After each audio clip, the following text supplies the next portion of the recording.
하나님께서는 우리에게 가장 큰 은혜와 축복을 주시기를 원하십니다. 그래서 하나님께서는 이스라엘 백성들에게 그들의 가장 즐거운 시간, 이 고기를 잡아서 먹는 그 시간을 화목제로 드리라. 그렇게 말씀하고 있습니다.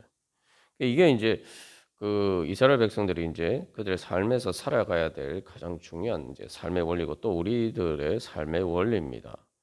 그런데 얼핏 생각하면은 우리가 '그것이 하나님께서 주시는 축복인가?' 이렇게 생각할 수가 있습니다. 뭐 우리가 화목제의 원리에 대해서 자세하게 나누었습니다만 이 뭐 하나님 앞에 드리는 거는 뭐 별 문제가 없어요. 왜냐하면은 뭐 하나님 앞에 드리는데 여기 오늘 말씀 보시면은 하나님 앞에 드리는 건 뭐 기름을 불살라서 하나님께 드리는 거니까 어차피 기름은 지금 먹지 않는 부분이란 말이죠. 먹지 않는 부분을 하나님께 불살라 드리니까 그건 별 문제가 안 되는데 남은 고기를 이 화목제라는 것은 제사장에 또 이 사람들과 나눠 먹어야 된다.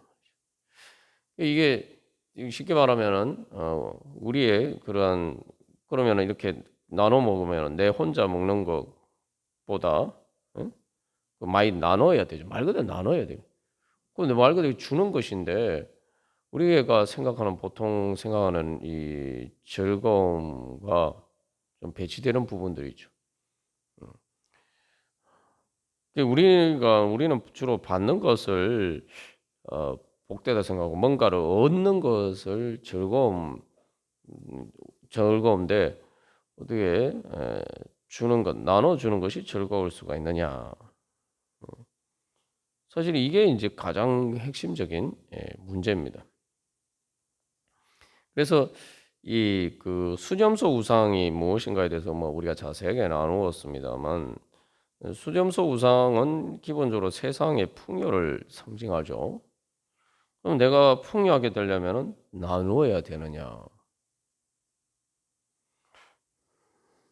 그래서 이 뭐 수점소 우상을 통해서 사실은 인제 짐승을 잡아서 그 죽음의 신이 내 위협에서 피하기 위해서 인제 피를 땅에 뿌린다. 또 아니면 어쨌든 뭐 다산을 위해서 수염소를 섬기든지 간에 그리고 뭐 이집트에서 믿는 것처럼 그 수전소 우상의 힘을 통해서 부활과 영생을 얻는다. 뭐 이렇게 어떤 식으로 생각하든지 그게 중요한 것은 거기에 예 즐거움이 뭐냐라는 거 즐거움. 그게 뭐 부활과 이집트 사람들처럼 뭐 부활과 영생을 얻는다라고 생각하더라도 수점소 우상을 통해서 그것을 그러한 것들을 얻는다고 생각하는데 그 부활과 영생이 뭐냐? 음? 그 즐거움을 이야기하는 건데 그냥 이 세상에서의 즐거움이 이 연속되는 것인데 결국은 그 즐거움이라는 것은 세상적인 풍요의 즐거움입니다. 그런데 화목제는 나누어야 되죠. 나눠야 돼요. 그럼 나누는 것이 우리를 풍요롭게 할 수가 있느냐? 바로 이게 이 문제죠. 예. 그래서 이제 사실은 부활과 영생을 뭐 이집트 사람들처럼 그렇게 믿는다고 하더라도 뭐 수점소 우상을 통해서 그런 힘을 얻는다고 믿는다고 하지만 이 부활과 영생이 진짜 뭐냐? 음? 그냥 단순히 이 세상의 이 즐거움의 연속이냐?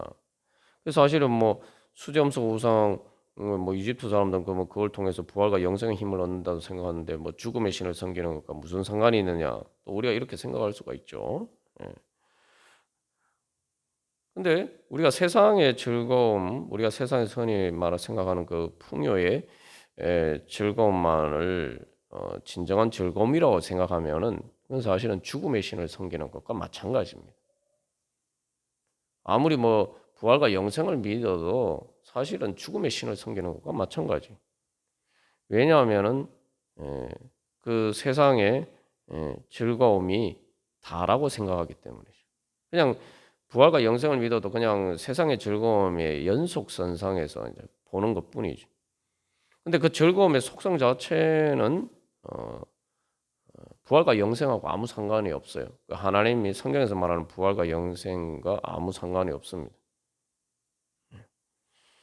왜냐하면은 왜 그러냐 하면은 이게 이제 그게 결국은 죽음의 신을 섬기는 것과 마찬가지가 되는 것은 내가 그 세상의 즐거움은 가만 생각해 보면 결국은 다 그 물질적인 풍요의 즐거움이에요. 물질적인 풍요가 가져다는 주는 즐거움. 그게 뭡니까? 결국 내 육신의 즐거움이. 거기에는 그 육신의 즐거움을 초월하는 즐거움이 없는 거죠. 그게 이제 다라고 생각하는 거예요. 이게 왜 그러냐면은 결국은 이 몸이 그 본인들은 뭐 부활과 영생을 믿는다고 생각할지 모르겠지만 이 그러면서 육신의 즐거움이 다라고 생각하면은 사실은 부활과 영생을 믿지 않는 것이나 마찬가지입니다. 왜 그럼 육신의 즐거움이 다라고 생각하게 되느냐? 자기는 알지 못하지만 내가 부활과 영생을 믿는다면은 육신의 즐거움이 다라고 생각할 수가 없어요. 뭐 육신의 즐거움이 뭐 중요하지 않다는 게 아닙니다. 우리가 육신의 즐거움 얘기하면은 이 수염소 우상, 뭐 그리스의 수염소 우상과 같은 그러한 것들이 보여주는 것처럼 뭐 디오니소스의 디오니소스라는 그러한 신의 신화와 같은 사티로스는 말 그대로 허랑방탕한 그러한 모습을 이제 보여주고 있는데 우리가 뭐 세상의 즐거움, 육신의 즐거움이라면 꼭 그런 즐거움만 있는 게 아니에요. 그래서 이 예를 들면은 이제 부자가 예수님 말씀 비유에 부자와 나사로를 이렇게 대비시켜서 말씀하시는데 그 부자가 보면은 날마다 자기 집에서 잔치를 벌여요. 날마다 잔치를 벌이려면 얼마나 재산이 많아야 되겠습니까? 근데 날마다 자기 잔치를 벌이는데 즐겁죠. 그죠? 뭐 누가복음 12장에서 또 부자의 즐거움에 대해서는 얘기하는데 뭐 꼭 허랑방탕하지 않아도 그죠? 그런 세상의 풍요를 즐기는 즐거움이 다라고 이제 생각하는 면은 결국 우리는 부활과 영생을 믿지 않는 것이고 사실은 죽음의 신을 섬기는 것과 마찬가지예요. 죽음을 신으로 섬기는 것입니다. 그 이유는 죽음으로 끝이다 이렇게 생각하면은 이 육신의 모든 것이 결국 육신에 달려 있죠. 아무리 뭐 좋게 포장을 해도 죽는 것으로 끝이다 생각하면은 모든 것을 끝내게 만드는 것, 모든 것이 뭐에 달려 있습니까? 육신의 죽음에 달려 있어요. 그러니까 모든 게 다 육신에 달려 있어요. 내 몸, 내 육신이 죽는 것으로 내 모든 게 끝나기 때문에 거기서 모든 것은 다 육신에 달려 있어요. 그렇게 생각하면은 결국 그게 이제 그 공산주의에서 이야기하는 사람 그에서 그 마르크스가 비판하는 것처럼 사람들이 아무리 뭐 좋게 포장을 하고 뭐 종교나 뭐 이런 여러 가지 사상적으로 그런 이야기들 좋은 것들을 포장을 하지만 결국은 다 그런 그 상부 구조라고 하거든요. 상부 구조, 정신적인 그런 것들을 다 지배하는 것은 결국 하부 구조다. 하부 구조가 뭡니까? 하부 구조라는 건 물질적인 경제적인 이익이란 말이에요. 그게 사람들의 모든 정신 세계를 지배하고 그래서 그 상부 구조는 하부 구조를 미화하고 포장하고 합리화하는 기이한 것에 불과하다. 이게 그 공산주의 이론을 주장한 마르크스가 그렇게 이제 비판을 한단 말이죠. 그 이제 그래서 이제 결국 그 사실 물질 그게 그렇게 물질을 비판한 것처럼 보이지만 사실은 마르크스의 함정은 물질 이상이 그 없다는 거예요. 그러니까 유물론이 되는 거죠. 그래서 역설적으로 공산주의가 결국은 그런 물질에 가지고 자기들의 뭐 그런 부자나 이런 자기들 물질적인 풍요를 위해서 가난한 사람들을 착취하는 것을 비판하고 그것을 바꿔보겠다고 혁명을 일으켰지만 결국은 자기들이 또 다른 그러한 결국 자리에 설 수밖에 없었단 말이에요. 왜냐하면은 뭐 비판을 하지만 결국은 물질이 최고다라고 생각합니다. 그러니까 신이 없는 거예요. 근데 이게 뭐 공산주의 사상에만 그런 게 아니죠. 많은 사람들이 다 그렇게 생각하고 살아요. 예. 죽는 게 다 끝이다고 생각하니까 육신이 그러니까 모든 게 육신에 달려 있어요. 그러니까 육신이 절대화 되는 거예요. 육신이 신이 되는 거예요. 그러니까 육신이 신이 되지만 사실은 육신이 결국 또 죽음으로 다 끝나버리니까 결국 절대적인 거는 죽음이 되는 거예요. 그러니까 죽음이 육신을 통해서 우리의 모든 삶을 지배하는 거예요. 결국 이 몸의 물질적인 그 욕구들이 그 즐거움이 결국은 절대화 될 수밖에 없는 거예요. 그러니까 아무리 뭐 부활을 이야기하고 영생을 이야기하고 뭐 종교적인 아무리 그런 걸 이야기를 해도 그 틀에서 벗어나지 못하면은 사실은 그 마르크스가 비판한 것처럼 다 그건 자기의 물질적인 욕구 충족을 위한 그것을 정당화하고 합리화하게 하는 하나의 미사여구에 불과하다. 우리가 예수님을 섬기면서 뭐 부활과 영생을 믿는다라고 하면서도 우리가 그 하나님이 주시는 하나님 앞에서의 그 화목제의 즐거움을 알지 못하면은 우리는 예수님을 섬기고 하나님을 섬기는 게 아니라 사실은 수렴소의 모양을 한 하나님을 섬기는 거예요. 그러니까 예수님을 믿는다, 하나님 믿는다고 하지만 이스라엘 백성들이 여호와 하나님을 믿는다고 하지만 금송아지 우상을 숭배한 것처럼 우리도 예수님을 믿는다라고 하지만 그 예수님의 모습이 사실은 수렴소 우상이란 말이에요.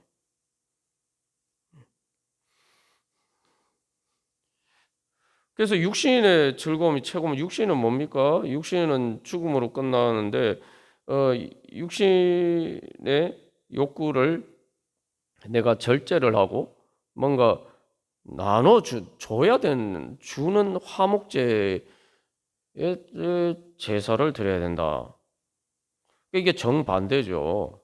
화목제는 기본적으로 나눠주는 거예요. 내 좋은 것을 그것도 내가 이제 고기를 잡아먹는 제일 좋은 것을 나누는 거예요.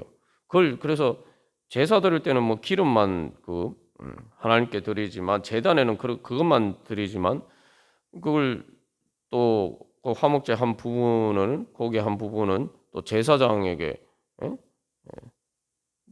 드려야 되고 그리고 또 다른 사람들과 나눠야 된다. 그러니까 내 물질적인 것을 내 물질 중에 가장 귀한 것을 하나님 그 제사장에는 그냥 교회죠. 교회고 하나님께 드리는 거죠. 결국 하나님께 드리고 또 사람들에게 나눠줘야 된다. 그럼 이거 마이너스 아니에요. 근데 그게 즐거워요.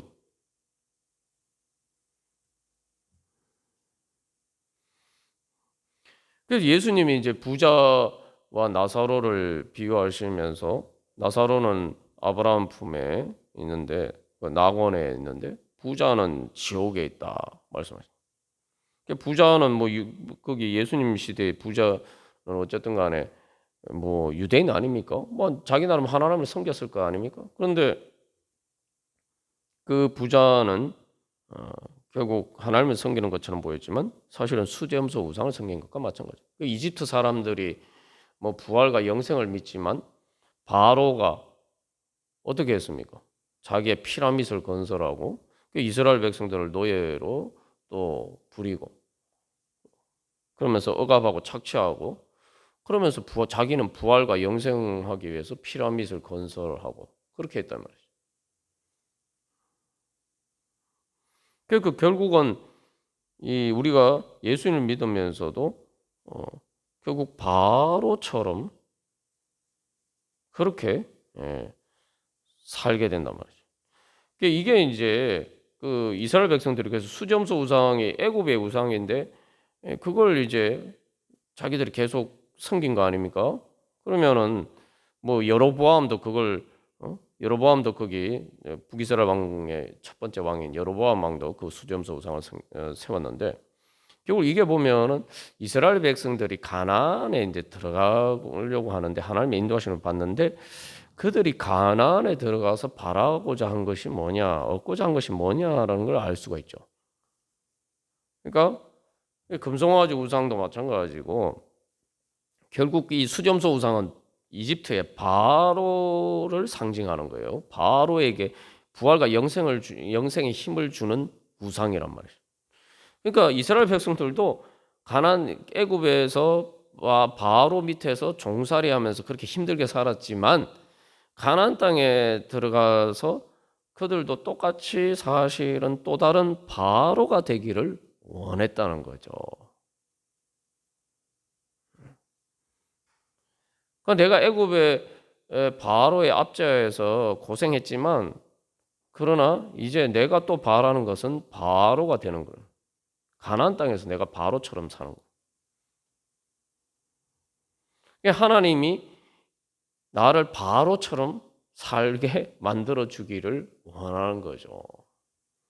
그러니까 하나님을 섬긴다고 하지만 하나님이 수점수 우상이 되는 거예요. 결국 수점수 우상을 섬긴 거예요.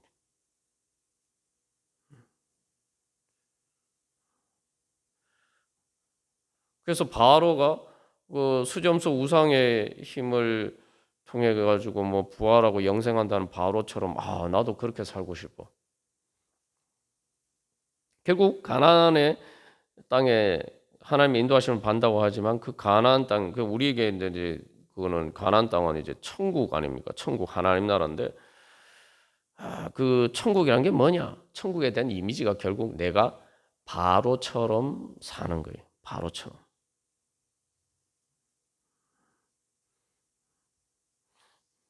하나님 나라는 그래서 결국 피라밋의 연장성산에 있는 거예요. 그러니까 가나안 땅에 가서 또 우상을 섬기는 거예요. 그러니까 이스라엘 백성들이 가나안 땅을 바라보고 갔지만 그들에게 가나안은 또 다른 애굽이에요. 그 이제 공산혁명의 문제가 뭡니까? 이게 자기들이 이집트에 노예 생활을 하던 그 사람들이 공산혁명을 일으켜서 자기들이 똑같이 이제 정권을 잡으니까 공산당 일당 독재를 하면서 또 옛날에 바로 그 자기들이를 억압하고 착취했던 그런 왕들과 귀족들과 똑같이 자기들이 살고 있어요. 이스라엘 백성들도 마찬가지예요. 가나안 땅을 바라보고 가지만 가나안은 그들에게 또 다른 애굽이에요. 단지 애굽에서는 그들이 노예였을 뿐이고 가나안 땅은 자기들에게 자기들이 바로가 되는 애굽인 거예요.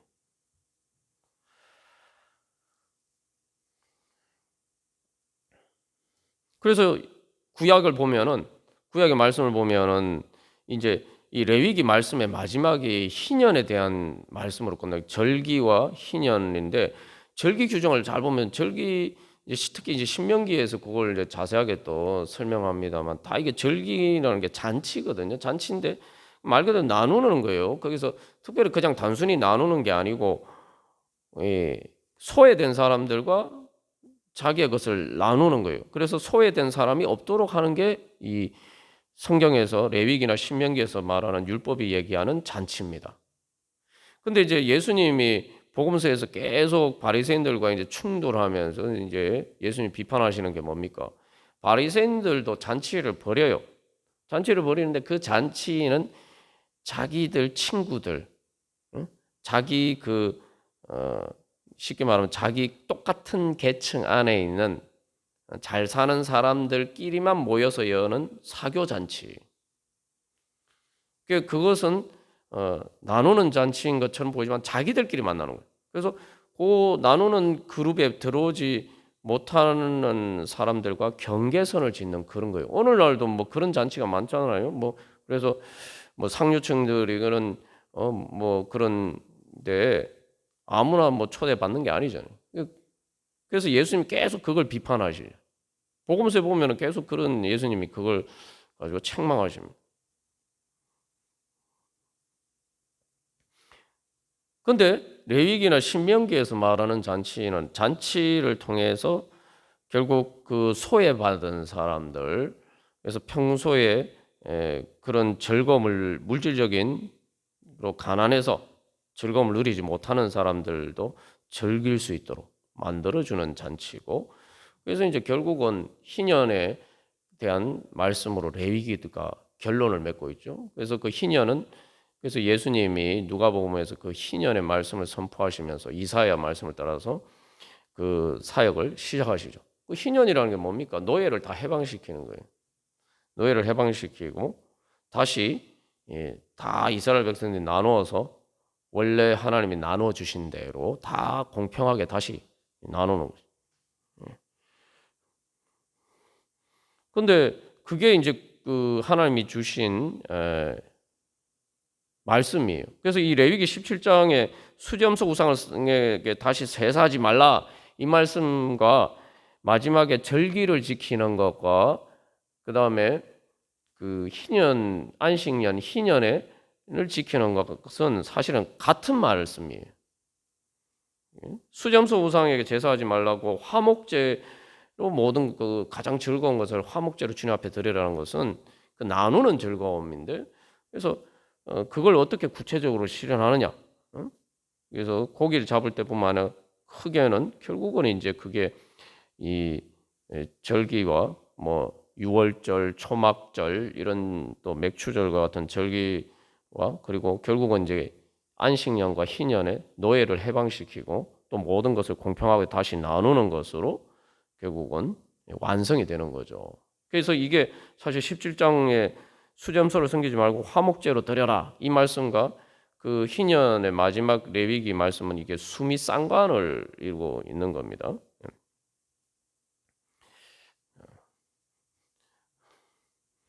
근데 중요한 건 여기서 그 희년의 규정을 지키려면 희년의 하나님 말씀을 지키려면은 이 수점소 우상을 섬기는 그러니까 자기 물질적인 풍요를 자기의 궁극적인 즐거움으로 삼으면은 절대 지킬 수가 없다 이 말이죠. 하나님이 뭐 물질적인 즐거움, 물질을 통해서 누리는 즐거움 자체를 누리지 말라고 말씀하신 건 아니에요.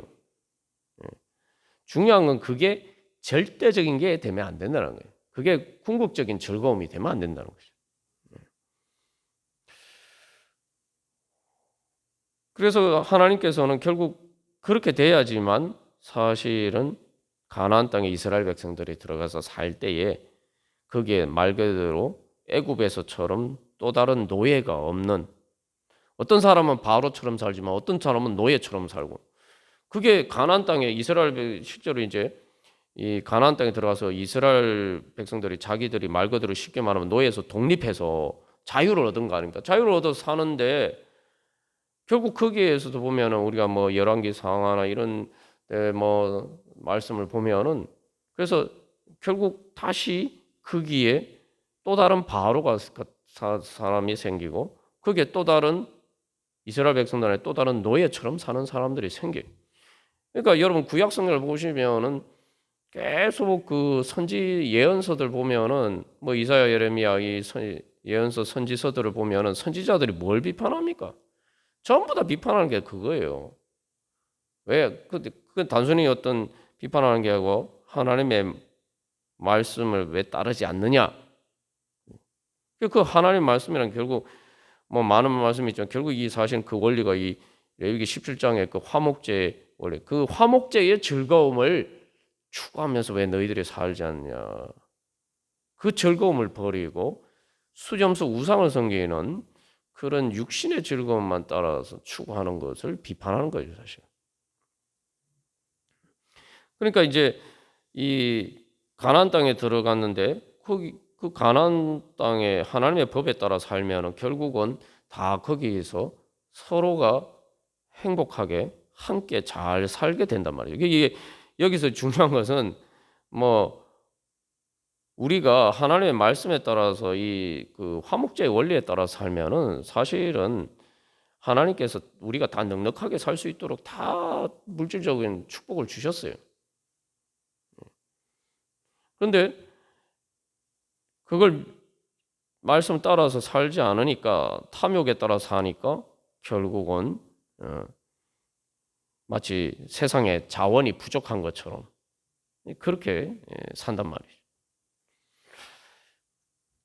그래서 이 역설적으로 중요한 것은 이 화목제의 즐거움을 통해서 사실은 이제 물질적인 즐거움은 하나의 어떤 조건일 뿐이고 그것을 넘어서는 말 그대로 하나님께서 주시고자 하시는 즐거움, 바로 서로 사랑하면서 행복하게 사는 바로 그 즐거움, 그 인격적인 관계에서 누리는 즐거움, 그걸 통해서 이제 서로 하나님 나라를 이루어가는 죠. 그게 하나님 나라죠. 그래서 레위기 말씀에 이제 위에 등장합니다만 이웃을 내 자신과 같이 사랑하라. 그 말씀이 바로 이제 레위기 17장 이후에 등장하지 않습니까?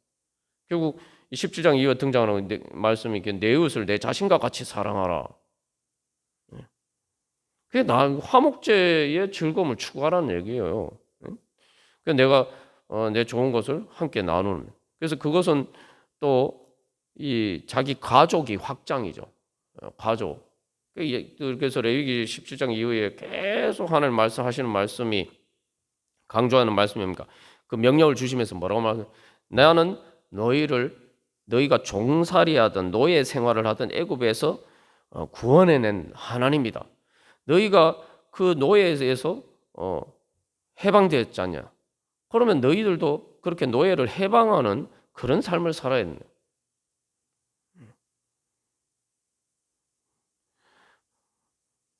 그게 하나님께서 주시는 결국 이 레위기 17장 이후에 하나님께서 계속 하시는 말씀입니다. 그러니까 내가 거룩하니 너희도 거룩하라. 그 거룩하다는 게 뭐예요? 바로 그 하나님의 거룩한 사랑을 따라서 하나님이 그렇게 이스라엘 백성들을 해방하신 것처럼 이스라엘 백성들도 자기들 서로를 자유하게 하는 사람들이 되어야 되고 그래서 그리고 또 하나님 말씀하시는 게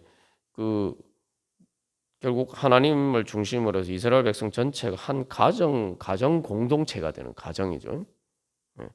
그래서 그 가족에 보면 결국은 점점점 확장돼서 이스라엘 백성이 제사장 나라가 되어서 온 세상 모든 민족이 하나님 아버지의 자녀가 되고 그 한 가정 그게 하나님 나라예요. 그러니까 가정의 가장 중요한 속성이 뭡니까? 가정은 그 사도행전 2장에서 보여주는 것처럼 자기의 능력에 따라 벌어서 필요에 따라 쓰는 거. 또 이런 얘기하면 그게 뭐 사실 이제 공산주의에서 이제 가장 이상적으로 생각하는 그 유토피아의 모습이죠. 근데 그거는 뭐 자기들이 그렇게 뭐 모든 사람이 다 이상으로 생각하는데 하나님을 믿지 않으니까 그걸 할 수가 없는 거죠. 근데 그게 실제로 보면 이제 사도행전 2장에서 초대교회 처음에 오순절 성령 강림했을 때 성령 충만했을 때 이제 그런 일이 일어나는데 그게 보면 뭡니까? 그래서 가정이 그렇죠. 이 돈을 버는 건 능력대로 벌어요. 아버지가 아빠 엄마가 능력이 있으니까 돈을 버는데 쓰는 건 누가 제일 많이 씁니까? 자식들이 제일 많이 써요. 그게 가정이에요. 근데 그걸 가지고 아까워합니까? 안 아까워하죠. 엄마 아빠가 그거 아까워합니까? 내가 번 돈인데 왜 나는 못 쓰고 이게 내 자식들만 쓰는 거야? 그렇게 아까워하는 부모가 어디 있습니까? 오히려 더 많이 못 해줘서 아쉬워하죠. 교회도 그렇죠. 교회 뭐 헌금 많이 냈다고 해서 더 많은 혜택을 누립니까? 아니잖아요. 교회도 가정 개념이기 때문에 오히려 교회에서 제일 많이 돈 쓰는 게 어디입니까? 사실 교회를 통해서 결국 저기 우리가 뭐 선교하고 또 결국 전도하고 양육하는데 결국 다 쓰는 거죠. 뭐 목회자에게 사례를 주는 것도 다 양육을 위해 쓰는 거예요. 그러니까 교회가 우리가 자기가 능력대로 이제 하나님 앞에 헌금을 해서 결국 쓰는 것도 보면은 다 애들 키우는데, 그죠? 전도가 애를 저기 영혼을 낳는 거고 하나님의 자녀로 거듭나게 만드는 거, 그죠? 또 양육하고 결국 그 일에 다 쓰는 거예요. 그래서 이 예수님이 복음서에서 계속 얘기하는 거는 그래서 그 식탁 공동체를 확대하는 거예요. 식탁이란 뭐냐? 같은 한 밥상에서 밥 먹는 사람들, 밥 먹을 수 있는 사람. 바로 그 가정을 하나님 아버지의 그 가정 공동체를 확장해 가는 게 그게 이제 교회고 그게 교회를 통해서 그래서 우리가 전도하고 그렇게 하는. 그 여러분 보십시오. 선교라는 것도 가만 생각하면 그렇잖아요. 나하고 생판 모르는 사람, 전혀 모르는 사람, 내하고 한 번도 얼굴도 보지 못한 사람, 완전히 내 울타리의 경계를 완전히 넘어 있는, 나하고 인종도 다르고 피부색도 다르고 나라도 다르고 사는 것도 다른데 우리가 그걸 위해서 헌신하면서 또 선교를 하죠. 그런 게 다 화목제의 원리를 따르는 거죠. 그렇게 해서 생각해보면 우리의 이제 가정 공동체가 확장된다는 거는 결국은 이제 내가 서로 사랑하는 사랑의 기쁨이 가장 큰 기쁨인데 그 서로 사랑하는 그 기쁨이 점점 기하급수적으로 확대가 되는 거죠. 또 우리가 그렇게 얘기하면 현실적으로 그렇지 않다 이렇게 생각할 수도 있지만 중요한 것은 우리가 현실에서는 아직 부족한 부분들이 많기 때문에 교회 안에서 성도들도 마찬가지고 그렇기 때문에 그런 문제들이 있지만 그러나 우리가 그런 원리에 따라서 또 신앙생활을 하죠. 예? 근데 그걸 통해서 결국 하나님의 그 예수님 재림하실 때 우리가 다 이렇게 완전하게 되면은 이제 그 모든 우리가 뿌린 그 화목제에 따라서 우리가 살았던 그 삶으로 뿌린 씨앗들의 열매를 다 거두는. 그래서 사도 바울이 이야기하는 것처럼 자기가 전도하고 또 양육한 성도들을 보고 예수님 재림하실 때 내 영광이고 내 기쁨이고 자랑의 면류관이 아니냐 얘기한 것처럼 결국 천국에서는 그게 이제 우리 사이에 그런 화목제의 즐거움을 누리는 걸 방해하는 모든 것들이 이제 사라지고 그러면은 이게 말 그대로 서로 사랑하는 행복이 무한대가 되는 거죠. 말 그대로 무한대가 되는 거예요. 이게 생각해 보면 여러분, 자, 한 사람하고면은 1대1 하면은 인데 두 사람 하면은 이제 관계가 세 명만 돼도 관계가 그죠? 어떻게 됩니까? 관계가 세 관계가 되죠. 그러면 2 곱하기 2가 돼 가지고 2의 3승이 되는 거예요. 2 곱하기 2, 2 곱하기 2 하면은 그죠? 어떻게 돼요? 8이 되죠. 그러니까 이런 식으로 거기다 4명이 되면은 2의 4승이 되고 16이 되죠. 그러니까 이런 식으로 기하급수적으로 그것이 바로 하나님께서 주시고자 하는 축복입니다. 그래서 이스라엘 백성들이 먼저 자기들 안에서 이스라엘 백성들은 그런데 한민족이잖아요. 진짜 한민족이에요. 이스라엘 백성들은. 그래서 구약 성경이 보여주는 그거 이제 아브라함의 자손이라는 게 그래서 중요한 거예요. 진짜 이스라엘 백성들은 같은 야곱 이스라엘의 다 후손들 아닙니까? 말 그대로 같은 조상이 같잖아요.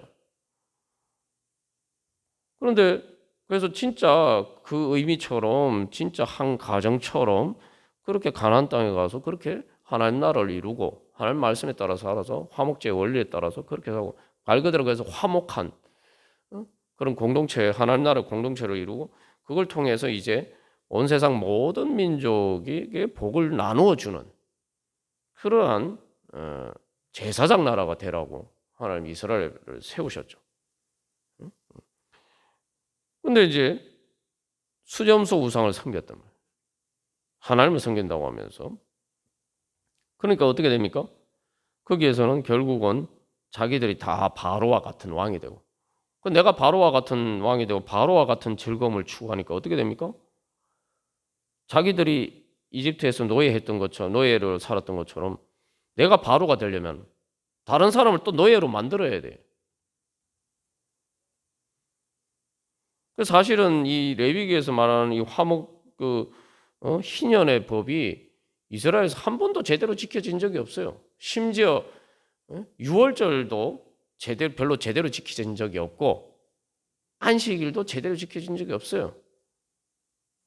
그 이제 그래서 바벨론 포로가 되죠. 그 바벨론 포로 이후에 그 안식일 지키는 것을 절대적인 것으로 그렇게 강조하는 이유가 뭐겠습니까? 그 이제 그거 신약에 보면 바리새인들이 안식일 지키는 것 가지고 자꾸 예수님을 비난하고 그러는데 왜 그 안식일 지키는 게 중요하겠어요? 그래서 안식일 규정을 대해서 그 성경에서 뭐 십계명의 율법에서 뭐라고 얘기합니까? 그냥 안식일 지켜라 하지 않고 뭘 얘기합니까? 거기에다 하나님이 자세하게 열거를 하시잖아요. 그냥 안식일 지켜라 하시면 되는데, 예? 네 아들이나 내 딸이나 중요한 건 그다음에 네 남종이나 여종이나 이게 뭘 의미할까요? 안식일이면은 종들을 막 쉬는 날도 없이 막 부려먹고 싶은데 못 부려먹는 거예요. 안식일은 무조건 종들도 쉬게 해요. 하나님의 목적이 거기에 있는 거예요. 안식일 교정의 근본적인. 응? 그러면서 이 쉬면서 내가 육신의 즐거움만을 추구하지 말고 영적인 하나님과의 관계에서 또 사람들과의 관계에서 그런 육적인 즐거움, 육신의 즐거움을 초월하는 바로 그 즐거움을 누릴 수 있도록 하나님이 그날을 주셨죠. 그래서 하나님이 안식일을 복되게 해서 거룩하게 하셨다. 그러니까 안식일을 지키는 게 뭐 단순히 율법의 개념. 근데 이제 바리새인들은 그것을 왜곡해서 잘못 해석했죠. 그러니까 안식일은 해방의 날이는 가난한 사람들 일주일 내내 노동으로 힘든 사람들을 자유하게 말 그대로 안식하게 해주는 날. 그래서 이제 바벨론 포로 이후에 우리가 이제 느헤미야서나 뭐 이런 곳에 보면은 이제 그 안식을 지키는 것을 그렇게 강조합니다. 그래서 사실은 이제 왕정 시대에 보면은 별로 안식일도 제대로 안 지켜졌어요. 그래서 선지서에도 보면 왜 안식을 안 지키냐. 여기 이제 모세오경에서 안식일에 대한 계명이 나옵니다. 여러분 생각해 그게 왜 중요하냐면 주인이 일하는데 종이 쉴 수 있겠습니까? 요즘 회사에서도 그죠. 요즘은 뭐 많이 나아졌다고 하지만 상사가 일하고 있는데 부하 직원이 아이 난 땡 하고 시간 됐으니까 뭐 퇴근한다. 쉽지 않죠. 주인 뭐 위 상사가 일하면 밑에 사람도 같이 해야 될 일이 있고 그죠. 사실 안식의 가장 중요한 의미가 거기 있어요. 무조건 쉬어야 되는 거예요. 하나님 명령. 부모가 쉬어야 아들도 쉬죠. 자식들도 쉬고. 부모가 막 밭에서 일한다고 하는데 자식들은 모른 척하고 있을 수 있습니까? 종들은 그런 거예요. 그러니까 이제 그게 안식일, 그게 이제 더 확장돼서 희년인데,